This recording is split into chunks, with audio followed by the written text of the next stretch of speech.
Let's take a look at question 2 for the production function. The added yield from applying nitrogen is labeled blank in the image. Well, let's take a look at the image.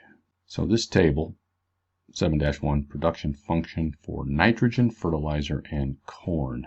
So what we're looking at here with this production function is in column 1, we have an input level, and then we're applying nitrogen. And what this is showing is that at input level 0, no nitrogen. As we go to the next input level is equivalent to adding 25 pounds of nitrogen. And notice that at each input level, the amount of nitrogen increases by 25 pounds. So that's columns 1 and 2. Column 3, the yield. So at input level 0, no nitrogen, we can expect a yield of 80 bushels. If we go to level 1, add 25 pounds of nitrogen, our yield increases to 114. Let's look at that question again. The added yield from applying nitrogen. How is that labeled in the image? Added yield. So what we are interested in here is the change that occurs as we go from no inputs, we're at 80, to this increase to 114. So we're interested in this change here so that we can see what happens. So as we go from 80 to 114 and we take out our calculator, that change in yield would be calculated as 114 minus 80. And it equals 34. And notice that that equals this amount right here.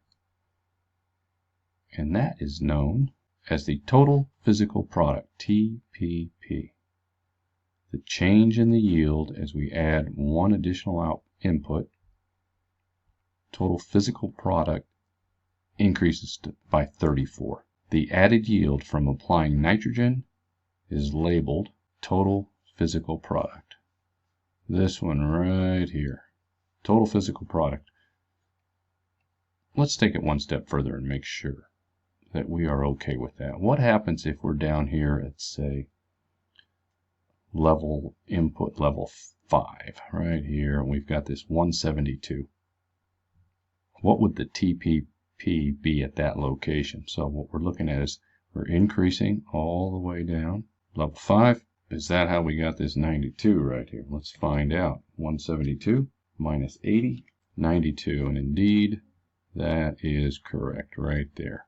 So to summarize, total physical product is the increase in yield when we have an input level of 0, and we look at the change that occurs at these different input levels to calculate the total physical product. And so that concludes question 2. Next up will be question 3.